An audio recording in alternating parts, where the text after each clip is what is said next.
Hi, everyone. Welcome to week 6 of 10. That is 60%. So the halfway threshold has been crossed. Thank you all so much for hanging in there and bearing with, as we were just discussing, for those of here live, a very grueling June with the closing down of the school year and then the beginning of all this stuff. That is packaged up with 632 and 642. So again, thank you for hanging in there. We are now on the downhill swing of things. So I'm working through IRB submissions. And for those of you who have never heard of Jing, which is spelled J-I-N-G, that is a great way to provide audio feedback to folks. It works well in the classrooms as well as in the university classroom. So when you get your IRB feedback from me, it will be in the form of a video, and then you can see what I'm seeing on my screen, as well as hopefully hear what I'm talking to you about on the feedback. So if you have any issues with those videos with playing back of those videos, please let me know and I will send you written feedback. But I think that's just a nice change of things in the form of feedback going to audio. So for those of you who have received that so far, I did send your IRB feedback to you via Blackboard. So you can just look in your Grade Center and look at your IRB submission, and there's a URL there. Just copy and paste that URL into your web browser, and you should be able to hear and see the video and the feedback. So hope that will be helpful to you this week, and I'll get all of you IRB feedback in the near future. So let's talk about the most important things first in tonight's meeting. I wanted to not get through tonight's meeting without wishing you all a great 4th of July holiday. I know some of you have already had some vacation time this summer, and I think that's great. Family does come first. And for those of you going on vacation for July 4th, I hope you have a safe trip. I hope it's a great time with your family, and I hope that you are able to push aside all things Gardner Webb for a few days and then focus on the important things in life, which is family. So we will not meet next Tuesday because that is a holiday for all summer classes. So our next virtual meeting will be July 8th. It's hard to believe that I'm already saying July at this point. It seems like we just rolled through Christmas and New Year. So time is moving quickly. So again, happy 4th of July to you and your families. I also wanted to remind you at the top of tonight's virtual meeting, I mentioned this last week as well, but I will be going to ISTE, which is a National Technology Conference.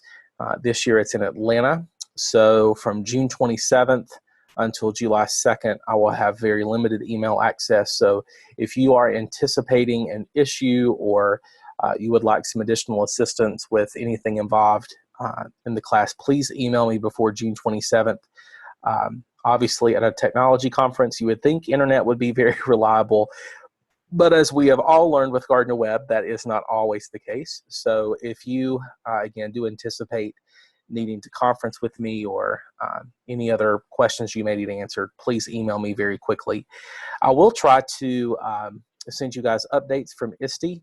If you've never heard of ISTE, I would greatly encourage you to Google it. They push out a lot of great technology resources for teachers, and this yearly gathering really is a gathering of some of the world's smartest people with technology. I'm not one of those people. I just go to listen to the smart people and see what they have to say. So I will try to send you, I'll try to set up a Google Doc that way you guys can look and see what I'm learning about and hopefully pick up some resources to use in your classrooms as well.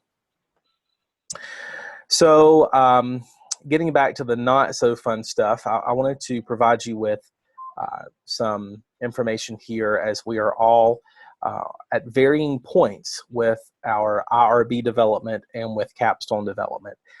That is how this class works, unfortunately.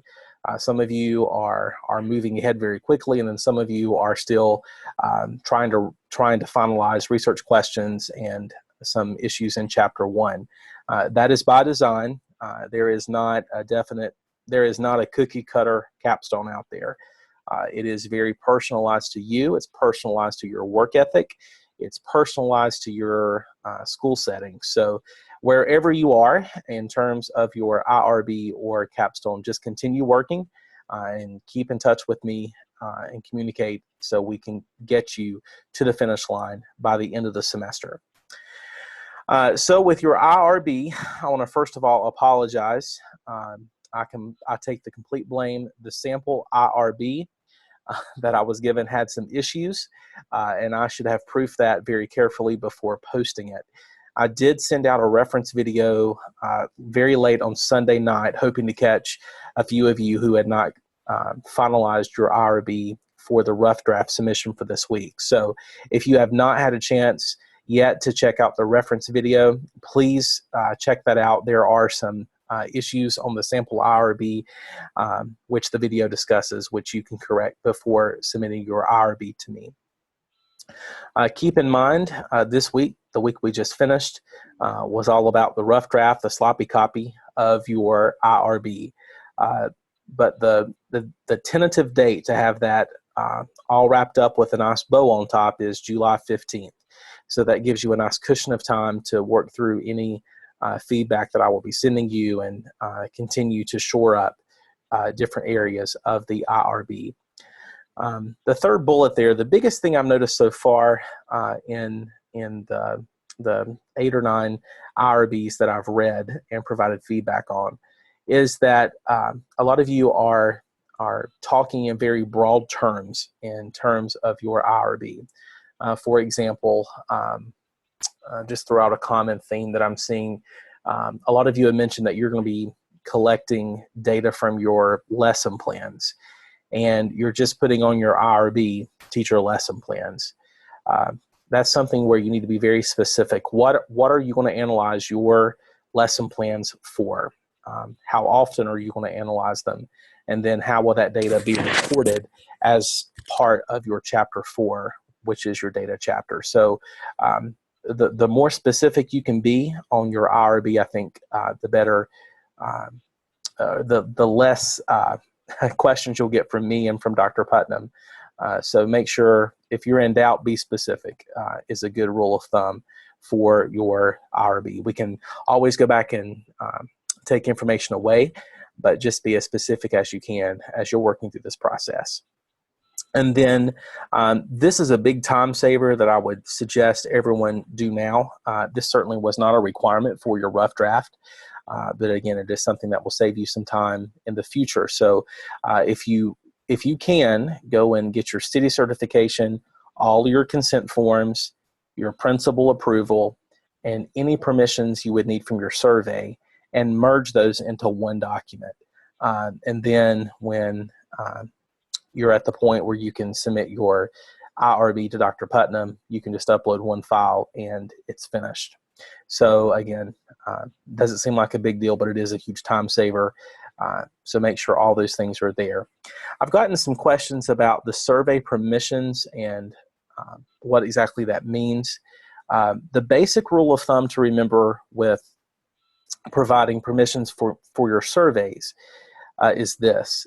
If your school routinely collects the data, for example, STAR scores, the reading assessment scores that gives you the grade equivalency for your students.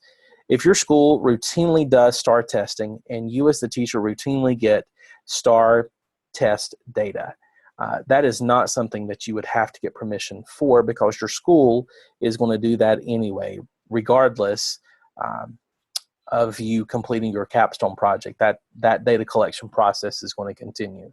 But if you're doing something separate and that just pertains to your capstone, that would be something that you would need to obtain permission from the author of the survey to use their particular survey or adapt their particular survey for your capstone. So that's just a good rule of thumb to remember. If your school already does it, don't worry about it. But if it's something very specific to your capstone, you more than likely would need to obtain permission. Switching gears to the capstone, again, just some themes I'm noticing at this point. I'm not sure how much APA information was given to you in your first course, either 631 or 641. But those are things that you can make sure you're typing correctly now, so that when you get to the end of your program and you're ready to submit your capstone for the final time, you don't have to go back and spend hours and hours correcting APA issues. I found a great APA resource. It's a PowerPoint, and you can just flip through the files, and each PowerPoint slide gives you particular information for how to paraphrase information, what to do when you have quotations that you want to put in, how to properly do in-text citations.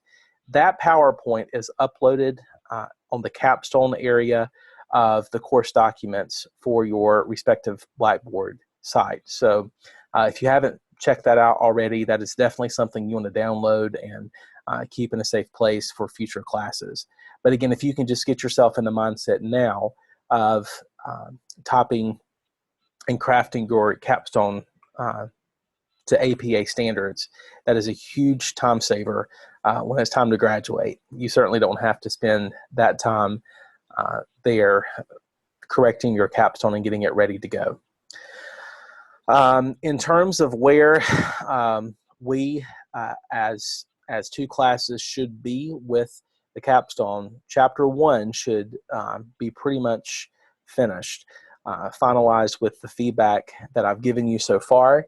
And hopefully at this point, themes have been identified in Chapter 2, and now you have started delineating on each of those themes and filling those out. Obviously, with last week's rough draft submission of your IRB, you already have a framework for your Chapter 3.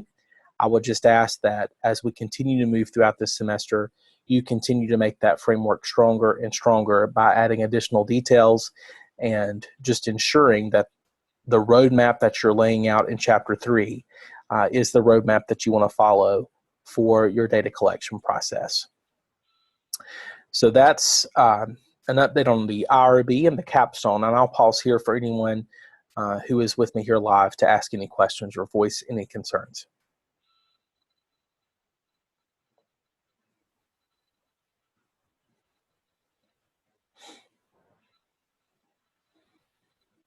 All right, hearing from no one, I'll advance.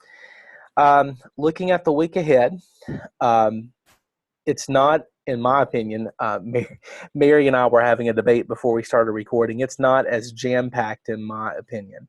That is, if you've been working on your formative assessment project throughout the course, and all of you have been doing that because the information that you've been posting for your article summary is very much aligned to the formative assessment project.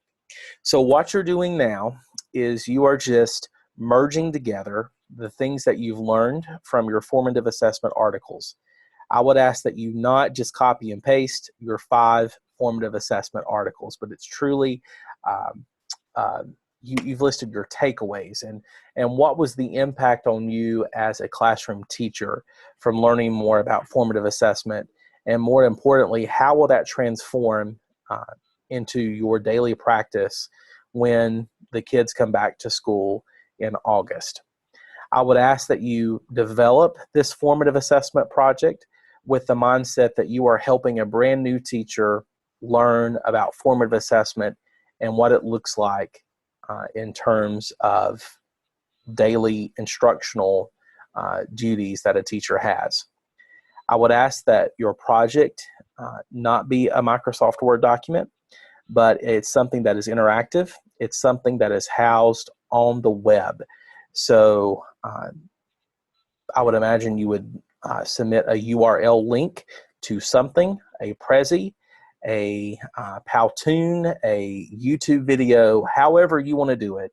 I'm leaving that up to you. I'm not mandating that you use a particular tool. Obviously, the more creative that you are, the more innovative you are, that will certainly help you in terms of this project. So you're going to merge all of that into one shareable project, and then you'll place that in a copy. You'll place a copy of the final draft in the assignment Dropbox, and that will come to me to grade. And then you will post another copy to the discussion board, and then respond to 3 of your peers. and the response to the formative assessment project is not due until after we come back from the 4th of July break. Any questions there regarding your formative assessment project?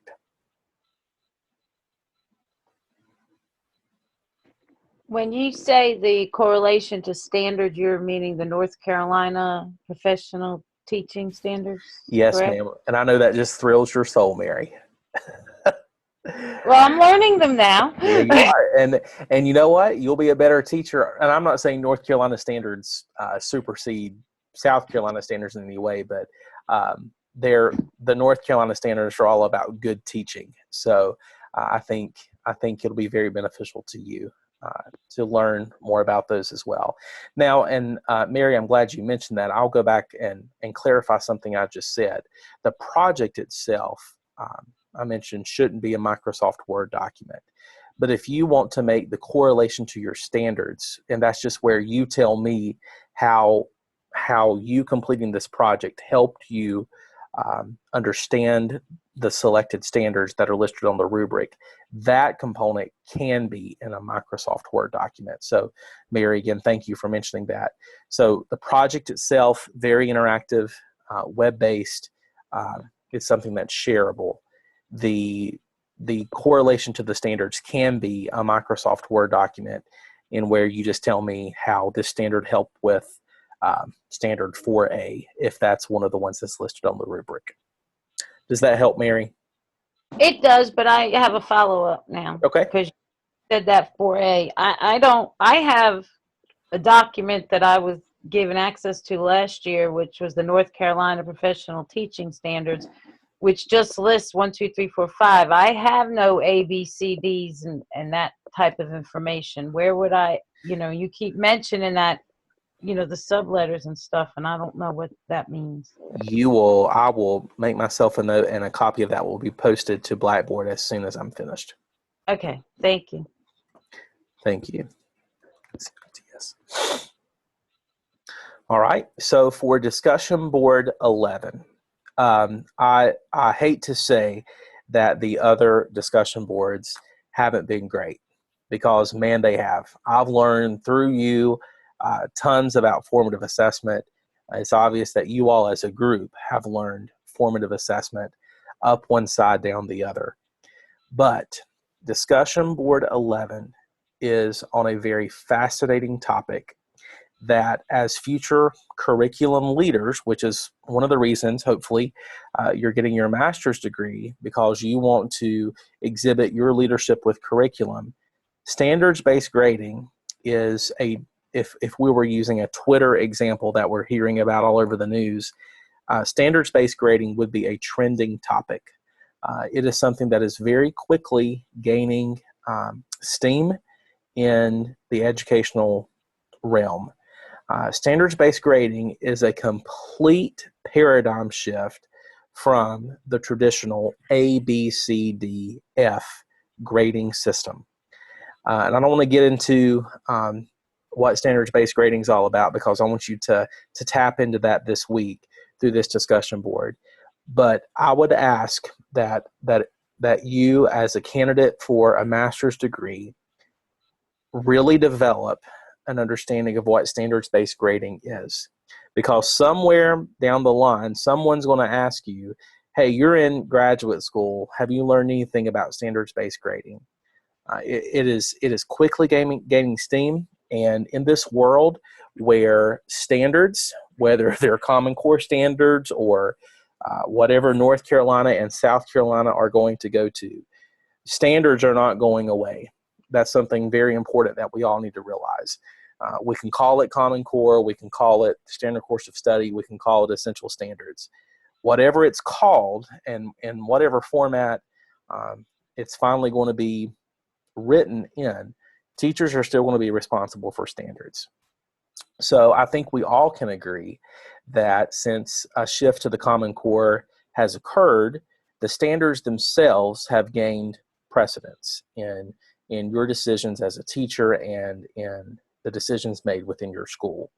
So standards-based grading, man, it is a paradigm shift with like I said, assigning kids A's, B's, C's, or D's. So this discussion board post is just meant to introduce you to the concept of standards-based grading in your future courses. And for those of you who are here or who are listening that are part of 642, then 643, you get a very in-depth knowledge of standards-based grading. So that will be next semester for you. For the elementary folks, that'll come a little bit later in your coursework. But it's awesome. Gardner-Webb, as a matter of fact, our undergraduate program is very quickly moving in this direction. So I think it would be a shame for you to get through a class on research and a class on best practices for educational assessment if standards-based grading was not part of that conversation. So I'm looking I'm looking forward in a great deal to seeing your impressions this week on the discussion board. So I've posted some resources for standards-based grading. I want an opinion post. So that means I want you to recap to some degree what you've read. But I want to see the majority of your work with your impressions, your takeaways on what standards-based grading could do for your classroom. Now, with any paradigm shift in education, let's take the Common Core, for example. Oftentimes, big paradigm shifts are met with big resistance. So there are those folks out there, as with anything in education, as with anything in change in education, that are saying standards-based grading won't work for this reason, for that reason. I want you to think about if you brought in standards-based grading to your classroom starting on August 25th of 2014, what barriers, what implications would immediately hit you? And start to talk about what possibilities you could employ to go around those implications or to break down those walls and possibly make the shift to standards-based grading. So yes, I want you to prove to me that you've read some of the stuff and watched some of the videos that I posted for this week. But I want you to make this discussion board especially talk about what it means for you and your 4 classroom walls and the students that you're going to serve for the next year. Again, if you can make that change to standards-based grading. Questions there? Okay. You guys, I think with every capstone submission, I've been more and more proud of your work. So I think the requirements for capstone journals are clear at this point, or at least I hope they are. Just remember, they're very specific to capstone events. So while it's okay to mention, this, I got moved to 2nd grade or I got moved to 8th grade in your capstone journal, very quickly bring it back and talk about what that means in regards for your capstone itself. Make sure you're referencing the previous goals. So for capstone journal number 4, make sure you tap into the goals that you established for journal number 3. Update us on how you, on to what degree you achieve those goals, and then make sure you establish new goals so that you, when it comes time for capstone journal number 5, you have something to report to. And then, Mary, I hope this makes better sense to you now, but don't forget a strong correlation to the professional teaching standards and being specific even to the different elements that are part of those standards. And that is my fault for not posting a copy of that.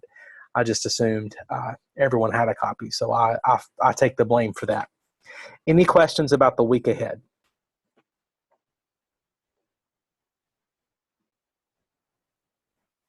Okay, let me switch slides. So this is the week before the 4th of July, which means you're going to have a cushion of time before we come back and start having our weekly virtual meetings again. So I debated this morning, I was in Charlotte for a meeting on whether or not to talk about this now or postpone it until the week after the 4th of July. So please know I decided to include this week.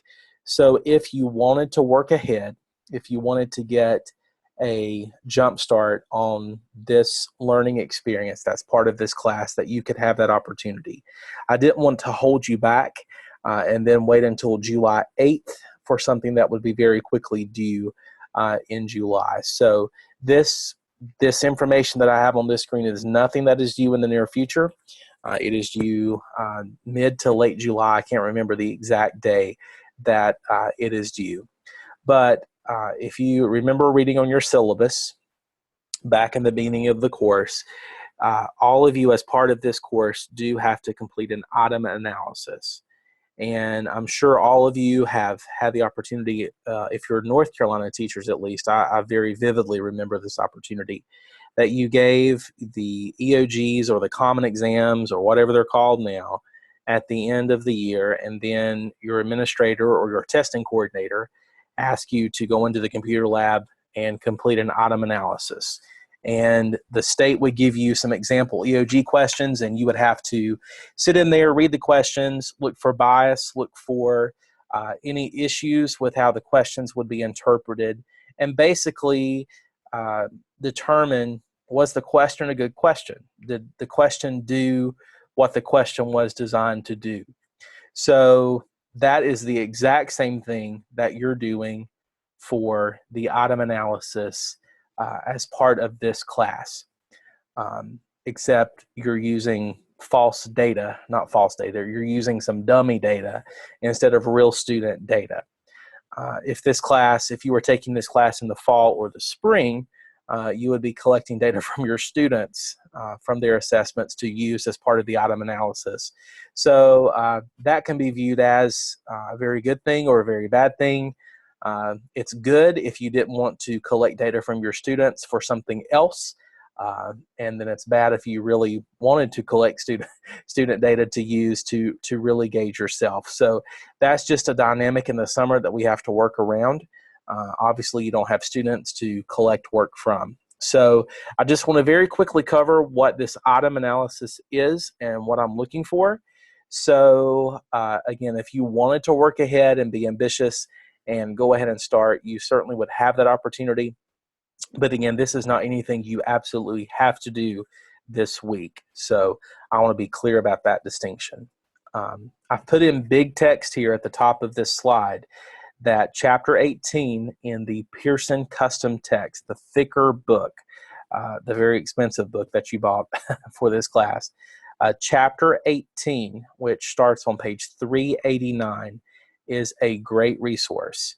I would fully recommend, highly recommend that you read Chapter 18 again, if you haven't read it already, before you attempt to start the item analysis. Because if you just attempt to start the item analysis, you're going to become very frustrated very quickly.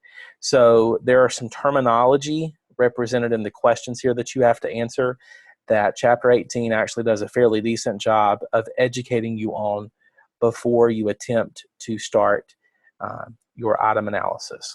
So remember to bookmark page 389 of your Pearson text. So what we're doing here is you have to pick 10 questions, all right?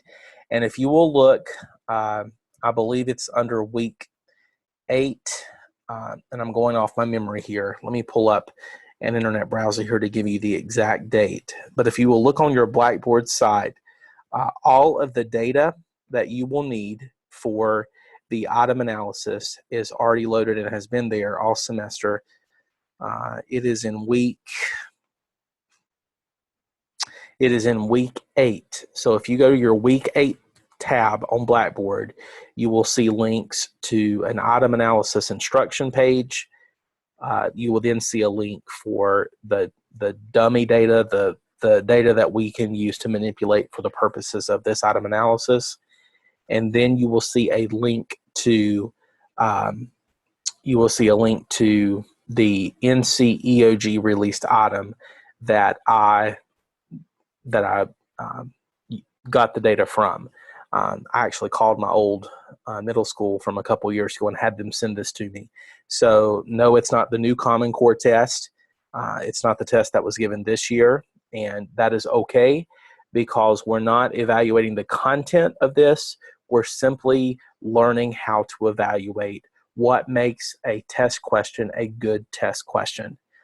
That's what an item analysis is all about. So, so it's okay that it's an old test. We're just looking at the test results and not necessarily, we're not necessarily asking ourselves here, how does the test line up to the curriculum? We're just looking at how the test performed itself. So that's a clear distinction that we need to make at the beginning of this. So again, back to this screen. You're going to pick 10 questions, all right? And when you look at the data, you will see there's data from the beginning of the year, there's data from the middle of the year, there's data from the end of the year. You can pick 10 questions. That is completely up to you, all right? For each of those 10 questions, you're going to ask yourself these 4 questions and then report on each of those questions and how they performed. All right, so here are the 4 questions. Is the item difficulty level appropriate for the testing application? So the data that you have is from 7th grade. Again, the grade level, it really isn't important since we're evaluating to see if the test did what the test was supposed to do. All right, so what you're going to look at is something called the P-score. And the P-score, again, chapter 18 of your book takes you through step by step what the P-score means and how to calculate the P-score. And then obviously I'm here if you need additional assistance. But once you read the chapter, it's self-explanatory in many ways and does a nice job of leading you through how to calculate it. All right. The second question, does the item discriminate adequately? In chapter 18, you learn about something called the item discrimination index. We all know that too much discrimination in a test or in a test question is not a good thing. All right, so you want to look at chapter 18 and then for 10 questions for your choosing for the data that's part of your week 8 tab on Blackboard, you're going to perform an item discrimination index test to see, did the test question do what it was supposed to do in terms of item discrimination index. The third question, distractors. Distractor is just a fancy name for wrong answers. We all know in a multiple choice test, there's 1 right answer and there's 3 wrong answers. Those 3 wrong answers are called distractors. So you want to look, again, read chapter 18 first. Did the distractors appropriately distract students? Did one distractor have too much distraction? Was another distractor too obvious that it was a distractor? So you're just going to answer that question about, did the distractors split evenly? Were they performing their job to distract students from choosing the right answer? And then the fourth part is just an overall evaluation, your opinion. You've done 3 tests for the questions. So in your opinion, if you were the test creator, what would that tell you about that question? Should it stay? Should it leave? Should it be edited? What should you do to it before that test is administered again? All right. So you will perform these 4 points for 10 questions. Totally your choice which questions that you use. But I would suggest to you, again, chapter 18 early on, and then look at how the data are laid out in chapter 8 early on. Not something that has to be done next week, but for those of you who like to work ahead, this will be very beneficial to you. So once you have completed these 4 parts, these 4 components of your analysis for 10 questions, you're going to come back and just put yourself in the role of the teacher. All right, so you're the teacher who has administered this old 7th grade EOG. I think the subject was ELA. It was a reading test. You get back this item analysis. What would this item analysis tell you about your instruction? Did your instruction do what it was supposed to do? Were students successful? Were they not successful? What should you change to make them more successful? And then the second component is exactly what I just said. What are you going to change in your instruction so that the next time students are given this test, they're successful or they're more successful? All right. So this looks like it's deep. This looks like it will take a lot of your time. The secret to being successful with the item analysis is understanding what these terms mean, number one. And then number two, once you have successfully done part 1, 2, 3, and 4 for your first question, you're repeating that exact same method for the other 9 questions. So it very much becomes an assembly line. You get the question, you get the data, and you do these 4 points. Finished. Move on to question 2. All right. Obviously, we'll unpack this in greater detail when we come back after the 4th of July break. I just wanted to get this out there, put this on your radar, and know that this is coming up in July. It's the last part of July, so that you could get a head start on it if that's something you like to do. If not, again, we'll unpack it when we come back the week after the 4th of July. Questions here from those in the group who are here with me tonight? I have a question again. I was Yes, waiting ma'am. to see what else did. This 1 through 4, when I do an analysis on a test, I usually do it on like an Excel spreadsheet. Is that okay to do the analysis on the spreadsheet and then maybe write about the other parts of it, or do you write it all be in an essay form? No, and that's a great question, Mary. So for parts 1 through 4 here, I am absolutely okay if that's on an Excel spreadsheet. In fact, the last time I taught these courses, a student built their item analysis, their P-score, their sections that they wanted to answer on an Excel. I'm losing the terminology. At the bottom of Excel, you can put different pages on your spreadsheet. If you're familiar with what Worksheets. Yes, thank you. So they built a worksheet as their template, and then they just went back in each worksheet and changed the question and changed the math. And it Oh, and then you could actually answer the other questions at the bottom on that same worksheet rather than in like a Word document? Still want like a Word document. Yeah, are you talking about these two down here? Because the way you said, I wasn't thinking about one on each worksheet, but if you did that, you'd have the whole bottom there. But if you'd rather it on a Word document, that's what. Yeah, I think, Mary, I think the Excel spreadsheet would be very appropriate for this evaluation, since this evaluation is very specific to the individual question. But then when you get down here, this is a wide angle lens. This is an overall snapshot of the instruction and then what the teacher should change in the future. And again, this evaluation is, if you had just completed question number 1, then this evaluation would be specific to question number 1. Okay, I got you. Thank you. You're welcome. And then Kim, I saw that you unmuted your mic. So did you have a question?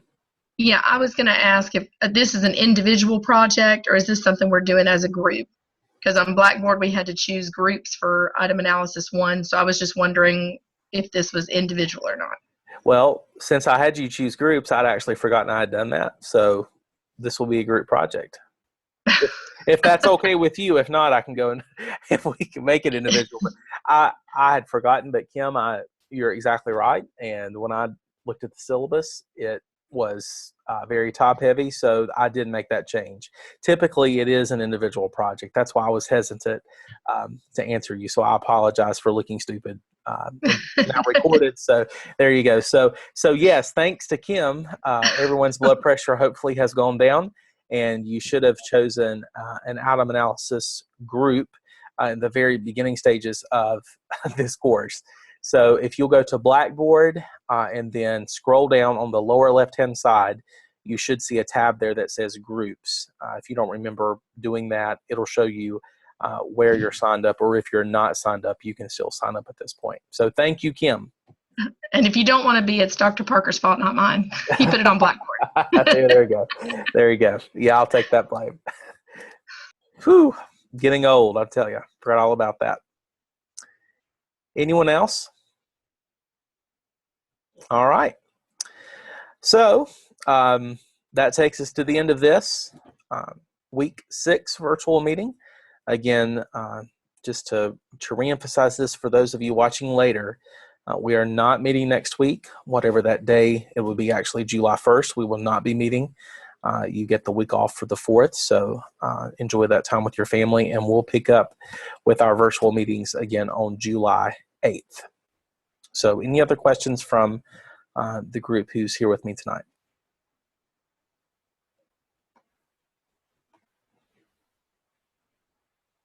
All right.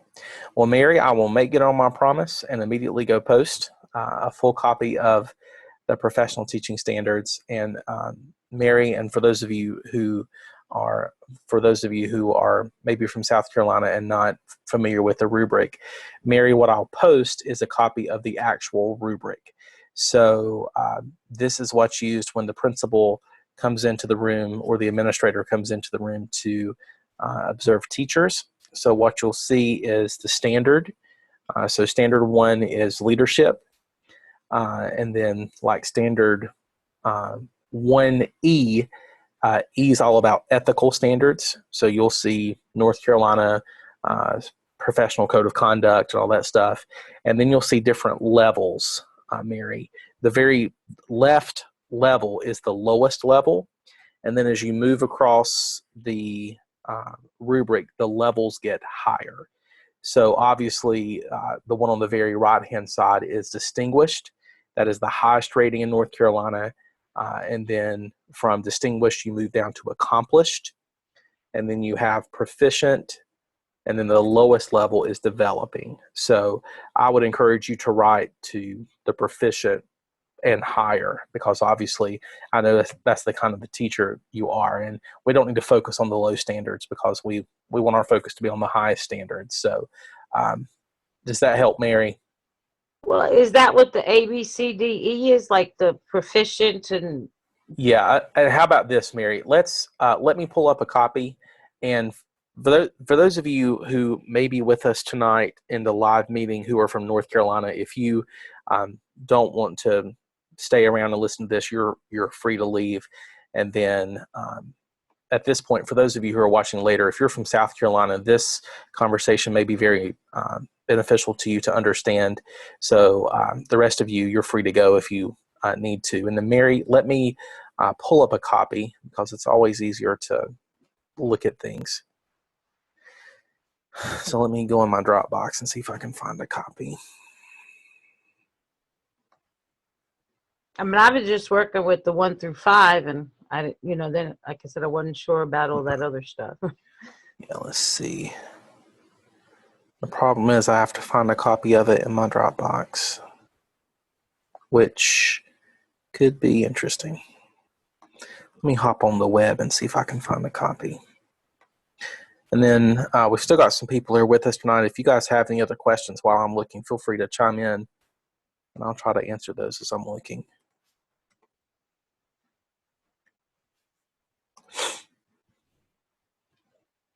And then Mary, let me turn this screen share back on so you're seeing what I'm seeing.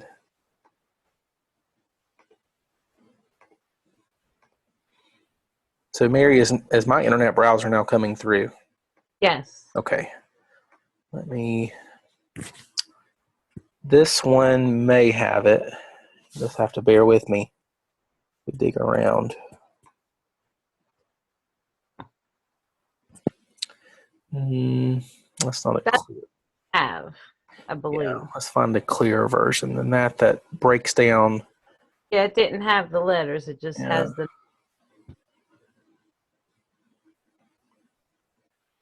I guess that's where I got it from. This one, I think, does the exact same thing. It's blue. The one I have is blue. I promise it exists. That's the one. That's the blue one. I promise. We'll find it. I've got a copy somewhere in my Dropbox. Sorry, I'm such high maintenance sometimes. You're not. You're just asking the questions, and it's my job to answer them. Hopefully. Let's try a different search term.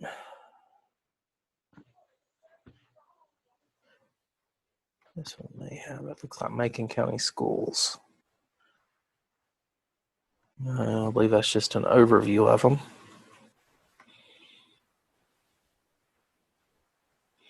Here we go. Maybe. Yeah, so like Mary, this is a copy from CMS, which is Okay. they still use the state version. So if you'll see here, standard 1, teacher demonstrates leadership. Right. And then the elements are these little letters here. So you would read this as standard 1, element A, teachers lead in their classrooms. I gotcha. Yeah, and as I was saying earlier, if a teacher has developing on their final year-long evaluation, and it's their year to renew their license, they cannot renew their license if they have developing marked. So that's what I was saying. It would be very smart of you to write to the proficient level or above. Right. I usually do that. I just didn't about this A, and then I guess there's another one that's B, C. Yes. So there's B, demonstrates leadership in the school. Okay, And I got it. he goes to the profession, yada, yada, yada. But I'll post a copy of this right now. Yeah, I can do with the rubric as far as, I work with rubrics a lot as a teacher. I give them to my kids. Well, I know that part of it, and we don't always shoot there. We shoot for high all the time. I tell